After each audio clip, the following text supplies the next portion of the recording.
आह्वान ओडिशार प्रथम एवं एकमात्र मासिक ओडिया साहित्य ई पत्रिका। आम पॉडकास्ट सुनी परिबे ए 30 सेकेंड रो विज्ञापन परे।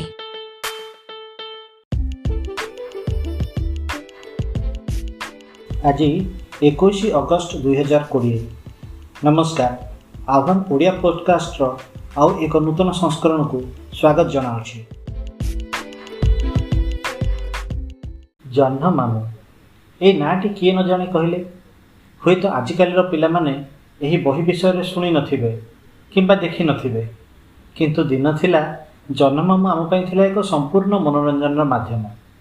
प्रत्येक मासरे अनेक सचित्र कहानी और कथा माध्यम रे आमको ज्ञान बांटी आसुथिला। सेही जह्न मामूर निया जाइथिबा गोटे कहानी आज आमे सुनिबा। कहानीर शीर्षक न्याय निर्णय। पूर्व कालर कथा। काश्मीर राजा सुकेतन श्रीनगर राज्यर राजधानी रहुथिले। से राज्यर अन्य एक नगरी रे जड़े न्यायाधिकारी थिले। से न्याय निर्णय करिवारे खूब दक्ष थिले। अल्प समय मध्यरे तांकर सुख्याति चारिआडे व्यापीगला। देश विदेश रे मध्य समस्ते तांकर न्याय निर्णय विषय रे प्रशंसारे शतमुख होइगले। दिने राजा भाविले कि थरे जाई यार सत्यता बुझी आसिबे। राजा जने साधारण नागरिकर पोशाक पिंधि सेही नगर को गले। सेठारे पहुंची से नगरर द्वार टपी भीतर को पशिले। सेतेबेले जने भिकारी तांको पाखक आसी किछि पैसा मागिला। राजा घोड़ा उपरे थाई ता हातरे किछि रेजा पैसा देई आगेबाकू लागिले, किंतु भिकारीटी कौनसी मते राजा को छाड़िला नहीं। पुणी कहला, भिक दियो। राजा पचारिले, भिक तो देली, पुणी कौन? भिकारी कहला, महाशय आज हाट पाड़ी। मु जन्मरु छोटा, कष्ट करी चाले। हाट पर्यंत जिबा मो पक्षे बहुत कष्ट। मते टिके घोड़ारे बसई नहीं जानते नहीं? ठीक अछि, चढ़ी बस। यह कही राजा ताकू घोड़ारे बसाई चलिले। किछि समय परे हाट पड़िला। राजा कहले, एई तो हाट, एबे ओल्हाओ। भिकारी कहला, प्रथमे तुमे ओल्हाई पड़। राजा भाविले, छोटा मनीषटा निजे ओल्हाई पारु नाही, सेइथिपाई बोधे मते आगो ओल्हाइबाकू कहला। घोड़ारू ओल्हाई राजा कहले, मो हाथ धरी ओल्हाई पड़। भिकारी कहला, मते ओल्हाइबा पई कहिबाकू तमे किए? तुम उपरे दया करी मु तुमको घोड़ारे बसाइली कौन सेइथिपाई? राजा कहले, अरे घोड़ाटी तो मोर, मो घोड़ारे चढ़िबाकू देबा परे ये कि प्रकार कथा? पागलामी छाड़, ओल्हाई पड़। भिकारी मध्य दृढ़ स्वर कहला, घोड़ा तो मोर, तुम कथारे मु कहीं ओल्हाइबी? से प्रश्न एबे उठुची कहीं? राजा पचारिले, एपरी दिन द्विपहर रे समस्तिंक सम्मुखरे एभली अन्याय हेबार तो मु केबे केउठी देखि नाही। तुमे कौन जान नहीं कि एही नगर रे जने बड़ न्यायाधिकारी अछंती? भिकारी कहला, जेते बड़ न्यायाधिकारी हेले मध्य से कहिबे जे छोटा लंगड़ा लोकटा रही एई घोड़ाटी। तुम पर जने बलिष्ठ लोकर घोड़ा बा कौन दरकार? राजा कहले, तेबे चलो विचारालय को जिबा, न्यायाधिकारी निर्णय कौन देखिबा। राजा मध्य जानिबाकू चाहुथिले कि एई घटना को नहीं न्यायाधिकारी की प्रकार राय देबे। यहा परे राजा से भिकारी सहित न्यायालय को गले। सेतेबेले सेठारे अन्य एक अभियोग उपरे विचार चली थाए। सेठारे जने गुमास्ता और जने चाषीक मध्यरे कलह चली थाए। जने गुंगा स्त्री लोकंकु दुहे निजर स्त्री बोली कहउथांती। दुहे भगवान दुआही देई सेई एक ही कथा कहउथांती। न्यायाधिकारी कहले, स्त्री लोकटी को आम घरे मो स्त्री पाखरे जाई छाड़ी दियो, कालिकी आस न्याय हेबो। तापरे जने कंसेई और जने तेलींक मध्यरे विवाद लगी से माने आसी थांती। तेली कहला, महाशय एई लोकटी मो पाखक आसी कहला, मोर किछि रेजा आवश्यक थिला। जदि मोहरटीए भंगाई देई पारिबे तेबे तेल किनिबी। मु मोर सबु रेजा बाहर करी गणुछि, आउ लोकटा मो हाथरू सबु पैसा नहीं जाई कहूछि से पैसा तार। एबे आपण जहा विचार करिवे। न्यायाधिकारी कहले, एई पैसा तक मो पाखरे रखी घर को जाओ, काली आस विचार हेबो।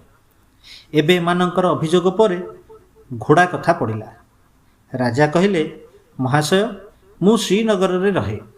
ହାଟରୁ କିଛି କିଣିବା ପାଇଁ ଘୋଡ଼ାରେ ଚଢ଼ି ଆସିଥିଲି। ନଗର ଦ୍ୱାର ପାଖରେ ଏହି ଛୋଟ ଭିକାରୀ ଆସି ମୋତେ ଭିକ ମାଗିଲା। ମୁଁ ତାକୁ ପଇସା ଦେବା ପରେ ସେ ମୋତେ ପୁଣି ଅନୁରୋଧ କଲା କି ମୁଁ ଯେପରି ତାକୁ ଘୋଡ଼ାରେ ବସାଇ ନେଇ ହାଟ ପାଖରେ ଛାଡ଼ିଦିଏ। ହାଟ ପାଖରେ ପହଞ୍ଚି ଇଏ ତ ଘୋଡ଼ାରୁ ଓହ୍ଲାଇବାକୁ ପୁରା ନାରାଜ।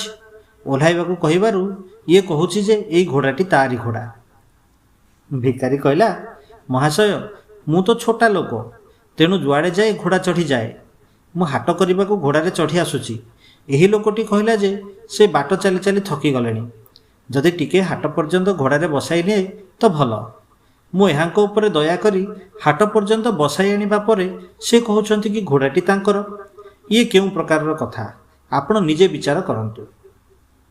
ନ୍ୟାୟାଧିକାରୀ ଅଳ୍ପ ଭାବି କହିଲେ, ଘୋଡ଼ାଟିକୁ ମୋ ପାଖରେ ଛାଡ଼ିଦେଇ ତୁମେ ଦୁହେଁ ଯାଅ, କାଲି ଆସିବ। ପରଦିନ ବିଚାରାଳୟରେ ବିଚାର କରାଗଲା। ଅନେକ ଦର୍ଶକ ମଧ୍ୟ ଥାଆନ୍ତି। ନ୍ୟାୟାଧିକାରୀ ଗୁମାସ୍ତାଙ୍କୁ ଡାକି କହିଲେ, ଏହି ସ୍ତ୍ରୀ ଆପଣଙ୍କର ପତ୍ନୀ। ଆପଣ ଏଥର ତାଙ୍କୁ ଖୁସିରେ ନେଇଯାଆନ୍ତୁ। ଏହି ଚାଷୀଟା ମିଥ୍ୟା କହୁଛି। କଟୁଆଳ ଏହାକୁ 10 ଥର ପ୍ରହାର କରି ଛାଡ଼ିଦିଅ। ତାପରେ ସେ କଂସେଇକୁ ଡାକି କହିଲେ, ଏ ପଇସା ତୁମର, ତୁମେ ନେଇଯାଅ। କଟୁଆଳ ଏହି ମିଥ୍ୟାବାଦୀକୁ 30 ପାହାର ବେତ ମାର ଦିଅ। ତାପରେ ସେ ରାଜା ଓ ଭିକାରୀକୁ ଡାକି କହିଲେ, ମୁଁ ତ ଗତକାଲିର ଘୋଡ଼ାଟିକୁ ଅନ୍ୟ 20ଟି ଘୋଡ଼ା ସହିତ ବାନ୍ଧି ଦେଇଛି। ତୁମେ ନିଜ ଘୋଡ଼ା ଚିହ୍ନି ପାରିବ? ରାଜା କହିଲେ, ନିଶ୍ଚୟ, ମୁଁ ମୋ ଘୋଡ଼ାକୁ ଚିହ୍ନି ପାରିବିନି। ନ୍ୟାୟାଧିକାରୀ ରାଜାଙ୍କୁ କହିଲେ, ପ୍ରଥମେ ତୁମେ ମୋ ସହିତ ଆସ। ଏହା କହି ସେ ତାଙ୍କୁ ନିଜ ସାଥିରେ ନେଇ ଭିତରକୁ ଗଲେ। 20ଟି ଘୋଡ଼ାଙ୍କ ମଧ୍ୟରେ ନିଜ ଘୋଡ଼ାକୁ ରାଜା ସାଙ୍ଗେ ସାଙ୍ଗେ ଚିହ୍ନିଦେଲେ। ନ୍ୟାୟାଧିକାରୀ କହିଲେ, ଏଥର ତୁମେ ବାହାରକୁ ଯାଇ ଭିକାରୀକୁ ଏଠାକୁ ପଠାଅ। ଭିକାରୀ ଆସି ରାଜାଙ୍କ ଘୋଡ଼ାକୁ ମଧ୍ୟ ଚିହ୍ନିଦେଲା।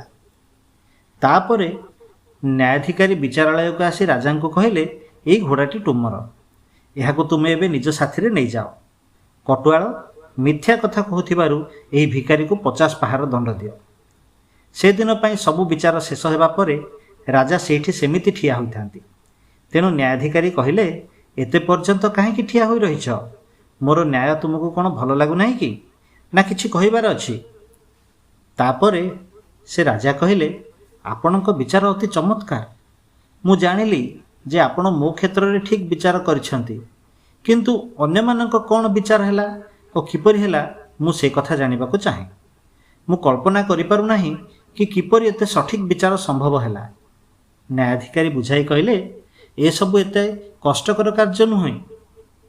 ପ୍ରଥମେ ସ୍ତ୍ରୀଟିର କଥା ଆଲୋଚନା ହେଉ। ଗତକାଲି ରାତ୍ରିରେ ମୁଁ ତାକୁ ମୋ ଘରକୁ ନେଇଗଲି। ସେଠାରେ ତାକୁ କହିଲି, ମୋ କଲମ ଧୋଇ ସେଥିରେ ସ୍ୟାହି ଭରି ଆଣ। ସେ ଅତି ସହଜରେ ସେ କାମ କରିଦେଲା। ଅର୍ଥାତ୍ ସେପରି କରିବାର ତାର ବହୁ ପୂର୍ବରୁ ଅଭ୍ୟାସ ଅଛି। ଚାଷୀର ସ୍ତ୍ରୀ ହୋଇଥିଲେ ତ ଏହି କାମକୁ ଏତେ ସହଜରେ ସେ କଦାପି ମଧ୍ୟ କରିପାରିନଥାନ୍ତା।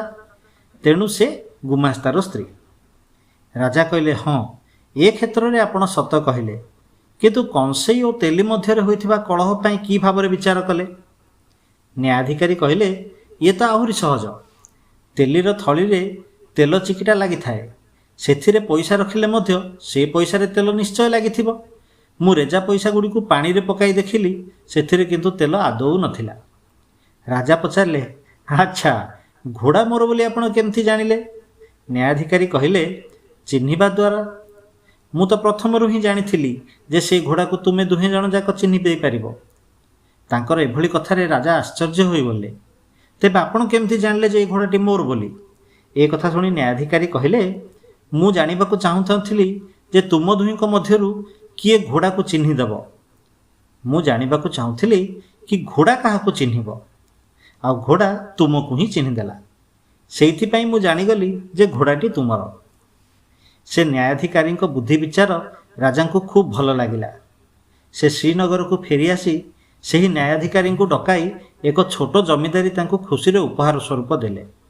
ସେଠାରେ ମହାରାଜଙ୍କୁ ଚିହ୍ନିବା ପରେ ସେ ମଧ୍ୟ ବହୁତ ଆଶ୍ଚର୍ଯ୍ୟ ହେଲେ ଓ ଲଜ୍ଜିତ ହେଲେ ଯେ ସେ ସ୍ୱୟଂ ମହାରାଜଙ୍କର ବିଚାର କରିଛନ୍ତି।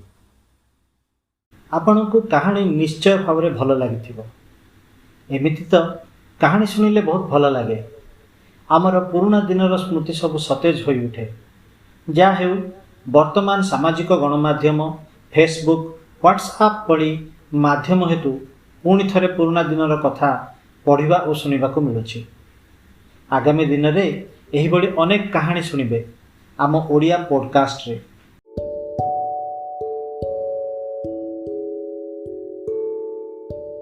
ଯଦି ଆପଣଙ୍କୁ ଆମର ଏହି ଉପସ୍ଥାପନା ଭଲ ଲାଗେ ତାହେଲେ ଆମ ଚ୍ୟାନେଲକୁ ସବସ୍କ୍ରାଇବ୍ କରନ୍ତୁ ଏବଂ ଏହି ଚ୍ୟାନେଲରେ ପ୍ରସାରିତ ହେଉଥିବା ସମସ୍ତ ପଡ଼କାଷ୍ଟକୁ ନିଜ ବନ୍ଧୁମାନଙ୍କ ସହ ସେୟାର କରନ୍ତୁ। ଧନ୍ୟବାଦ।